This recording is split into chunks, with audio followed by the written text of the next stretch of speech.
Mister ladies channel viewers அனைவருக்கும் வணக்கம். இன்னைக்கு நம்ம இந்த தைராய்டு பிரச்சனையில இன்னைக்கு சாதாரணமா படிக்கும் பொழுதே, அதாவது ஸ்கூலுக்கு போற பிள்ளைகளுக்கே இன்னைக்கு தைராய்டு அப்படின்ற ஒரு பிரச்சனை இன்னைக்கு வர ஆரம்பிச்சிருச்சு. அவங்க அம்மாவங்களுக்கும் தைராய்டு இருந்ததுனால அவங்க என்னெல்லாம் மெடிசன் எடுத்துக்கிட்டாங்களோ அதை போய் தான் அந்த குழந்தைகளுக்கும் கொடுக்கக்கூடிய ஒரு சூழல் வந்துருச்சு. ஆனா ஒரு 2 தலைமுறைக்கு முன்னாடி இந்த தைராய்டு பிரச்சனை இவ்வளவு பெரிய பிரச்சனையா இருந்துச்சா? நம்மளுடைய மூதாதையர்கள்லாம் இதை அதிகமாக சந்திச்சிருக்காங்களா அப்படின்னா அதான் இல்லை. ஆனால் பட் இப்போ பெண் குழந்தைகளுக்கு அதிகமாக தைராய்டு பிரச்சனை அப்படின்றது வர ஆரம்பிச்சிருக்குது. என்னதான் காரணம்? இந்த தைராய்டு வராமல் நம்ம ஏதாவது தடுக்க முடியுமா? இந்த தைராய்டு வந்துச்சுன்னா அதை நம்ம ஈஸியாக நார்மல் பண்ணிக்க முடியுமா? நிச்சயமாக முடியும். பொதுவாக இந்த தைராய்டு அப்படின்றதுக்கும் நம்மளுடைய மனநிலை சம்பந்தப்பட்டதுக்கும் சம்மந்தம் இருக்குது. தைராய்டு பார்த்தீங்கன்னா ஒரு ஹார்மோன் ப்ராப்ளம். இந்த ஹார்மோன் பார்த்தீங்கன்னா உங்களுடைய மனசு எப்படி ரியாக்ட் பண்ணுதோ அதை பொறுத்து இந்த ஹார்மோன் டிஃப்ரெண்ட் பண்ணும். ஓகேங்களா? அந்த சுரக்கிற அளவுகளில். ஓகே, அதனால தான் சொல்லுவோம், எப்போவுமே ஹாப்பியாக இருங்க. உங்களுடைய நாளமில்லா சுரப்பிகள் எப்பொழுதும் சூப்பராக துள்ளி குதிச்சுக்கிட்டு பாயும். ஓகேங்களா? நீங்கள் கவலை, பயம், பொறாமை, தாழ்வு மனப்பான்மை போன்ற பல குணங்களில் இருந்தோம்னா குறிப்பாக அங்கே எண்டோக்ரைன் ப்ராப்ளம் தான் ஏற்படும். நீங்க பாருங்க, டயபெட்டிக் வந்த பேஷண்ட்ஸ்ட்டு நம்ம கேட்கப்படும் பொழுது எப்போ வந்துச்சுங்க? 5 இயர்ஸ் ஆச்சு. 5 இயர்ஸுக்கு முன்னாடி உங்களுக்கு கவலைப்படுற மாதிரி ஏதாவது சம்பவங்கள் நடந்துச்சான்னு கேட்டு பாருங்க. ஆமான்னு தான் 100க்கு 90% பேர் இன்னைக்கு சொல்றாங்க. அதுபோல தைராய்டு அப்படின்ற இந்த விஷயம் என்ன மாதிரி மனநிலையா இருக்கும் அப்படின்னு சொல்லி பார்த்தோம்னா, அதாவது சில பெண்கள் சொல்லுவாங்க தெரியுமா, தொண்டையிலேயே நிக்குது, வெளியே வர மாட்டேங்குது. அது மாதிரி சரிங்களா? அதாவது ரகசியங்களை அடக்குறது. ஏன்னா அதனால தான் இது பெண்களுக்கு பார்த்தீங்கன்னா அதிகமாக அந்த கிளாண்டை பாதிக்குது. அதாவது குடும்பத்துக்குள்ள ஏதோ சண்டைகள் இருக்கலாம், கணவன் மனைவிக்குள்ள, கணவன் அதாவது மாமியார் கூட, நாத்தனார் கூட அப்படின்னு சொல்லி இருக்கலாம், அல்லது தொழில் பார்க்குற இடங்கள்ல இருக்கலாம்.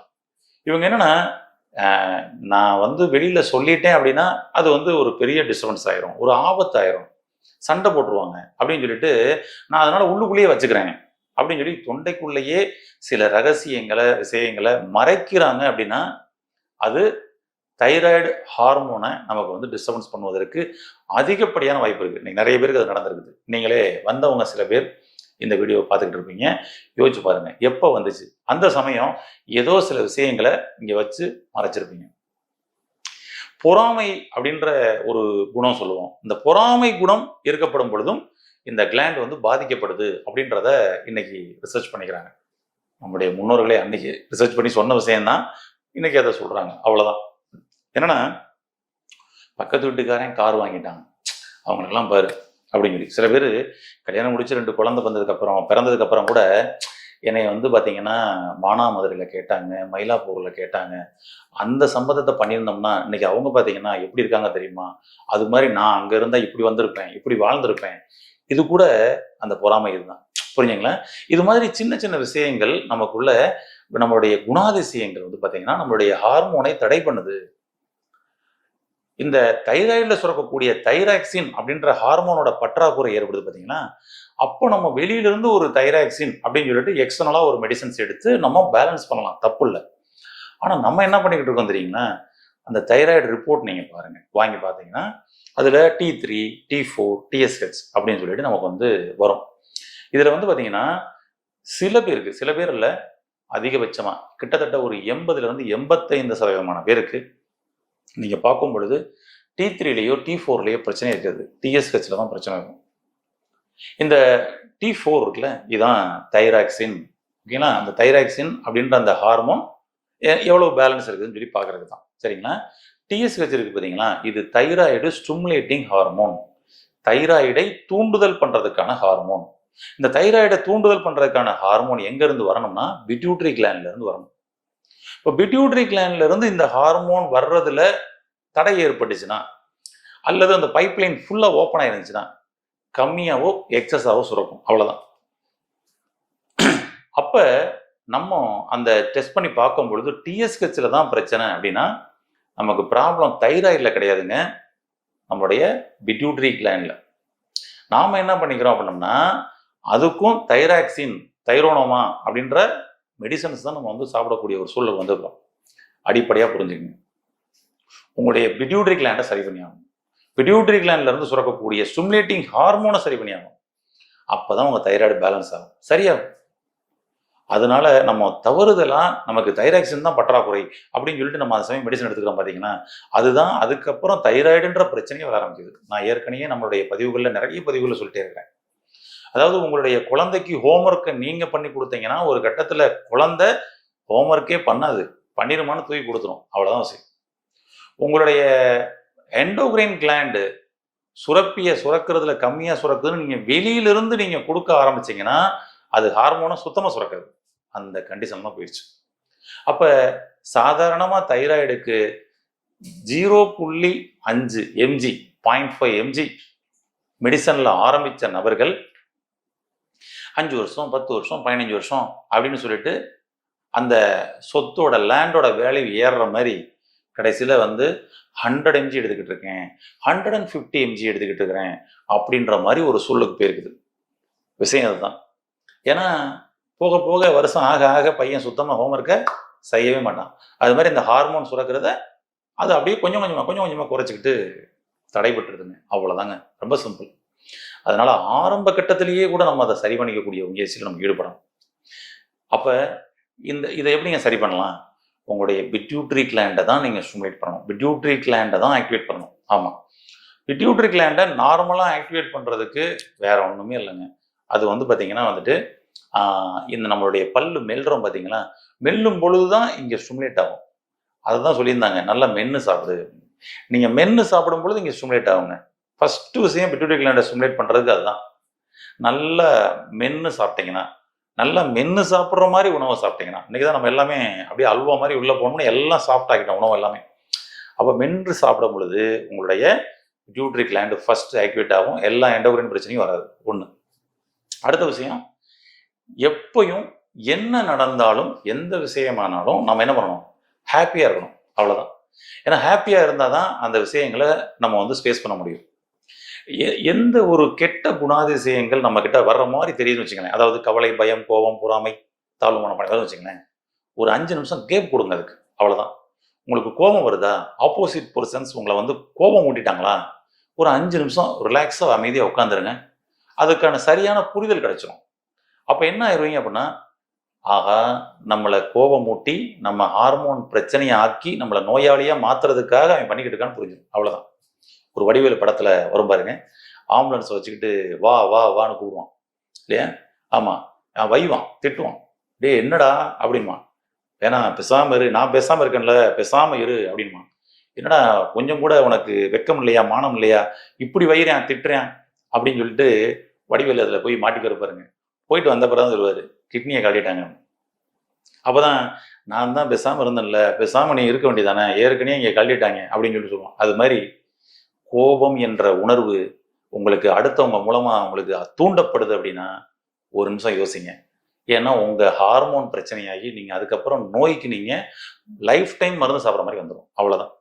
அது மாதிரி கவலை என்ற உணர்வு வெளியிலேருந்து உங்களுக்கு கொடுக்குறாங்களா, அதுவும் உங்கள் ஹார்மோன் பிரச்சனையை உண்டு பண்ணும். ஒரு 5 நிமிஷம் அமைதியாக உட்காந்துருங்க, உங்களுக்கு சரியான புரிதல் கிடைச்சிரும், நிதானமாயிருவீங்க, அதற்கான முடிவு கிடைச்சிடும். ரொம்ப சிம்பிள். ஏன்னா நம்ம அப்படி இல்லை, நாங்களாம் யார் தெரியுமா அப்படின்னு சொல்லிட்டு உடனடியாக அந்த நம்மளுடைய உணர்வுகளை வெளிக்காட்டிடுறோம் பாருங்க, அதாங்க தவறு. உங்களுடைய நாளமில்லா சுரப்பிகளை பாதுகாக்கணும்னா உணர்வுகளை கட்டுப்படுத்துங்கள் முதல்ல, சரியா? ஆமாம். இப்போ அடுத்த விஷயம், ஓகேங்களா? சரி, இதுக்கு இப்போ இந்த தைராய்டு கிளாண்டு சில பேருக்கு பார்த்தீங்கன்னா வீங்கிருச்சுலாம் வந்துடும். தைராய்டு கிளாண்டு வீங்கிருச்சு, இதில் ஹைப்போதைராய்டிசம், ஹைப்பர் தைராய்டிசம் உள்ள பிரிச்சாச்சு, அக்குவேற அணிவர உள்ளுக்குள்ள பிரிச்சாச்சு. ஆமாம், ஏன்னா எப்போவுமே உங்களை சாதாரணமாக ஒரு டிசீஸ்ன்னு சொன்னால் நம்ம பயப்பட மாட்டோம், அதுக்குள்ளே டீப்பாக இருந்தால் மட்டும்தான் ஐயோ அப்படின்னு சொல்லி பயப்படுவோம். அது மாதிரியான ஒரு நிலை தான் இன்னைக்கு வந்திருக்கு. ஒன்றும் பயப்படவே தேவையில்லைங்க. உங்களுடைய தைராய்டை எப்பொழுதுமே அந்த ஹார்மோனை நல்லா சுரக்கிற மாதிரி, நார்மலாக சுரக்கிற மாதிரி பண்ண முடியும், பண்ணிக்கலாம். இந்த தைராய்டு வர்றதுக்கு முன்னாடி நமக்கு ஏதாவது சில அறிகுறிகள் காமிக்குமா? நிச்சயமாக காமிக்கும். என்ன காமிக்கும் அப்படின்னு சொல்லி சொன்னோம்னா, சில பேருக்கு எடுத்த உடனே கழுத்து பகுதியெலாம் லைட்டாக கொஞ்சம் வீக்கம் வர மாதிரிலாம் காமிக்குது, ஓகே தான், ஓகேங்களா? ஆனால் கால் பாதத்தில், ஏன் நம்ம கால் பாதத்தில் அடையாளம் காமிக்குதுன்னா, கால் பாதம் தாங்க ரூட். ஒரு மரம் இருக்குன்னா அந்த மரத்தில் உள்ள இலைகள், கிளைகள், பூக்கள், காய்கள், கனிகள், கிளைகள் எல்லாத்துக்கும் பூத்து குலுங்கணும்னா அதனுடைய ரூட்டு வேர் இருக்கு பார்த்தீங்க, அந்த வேரில் ஒரு உரத்தை போட்டோம்னா தான் அந்த மரமே பூத்து குலுங்கும். அது மாதிரி நம்மளுடைய கால் பாதம்ன்றது உடலில் இருக்கக்கூடிய ஒவ்வொரு உறுப்புகளுடைய நரம்புகளும் நம்ம காலில் தான் முடியுது. அதான் நம்மளுடைய சுவாசி இயற்கை மருத்துவமனையில் குறிப்பாக அந்த கால் பாதத்தில் சிகிச்சை கொடுத்து அங்கே உள்ள நாட்ஸ் எல்லாம் ரிலீஸ் பண்ணி விடுவோம். அவங்க வந்து பார்த்தீங்கன்னா before report after report lab ரிப்போர்ட்டையும் வந்து பார்த்து அதை வந்து சரியாயிருச்சு அப்படின்னு ஃபீல் பண்ணிக்க முடியும். அதான் இதோட ஸ்பெஷாலிட்டியே. ரைட்.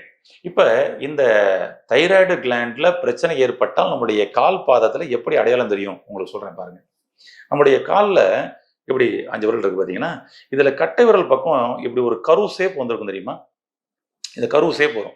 அதாவது கழுத்து பகுதி மாதிரியே இப்படி கரு ஷேப் வரும். இப்படி கரு ஷேப் பாருங்க. இதெல்லாம் அப்படி தான் ஃப்ளாட்டாக இருக்குது. ஆனால் தைராய்டு வந்ததுக்கப்புறம் ஃப்ளாட் ஆகிடும்.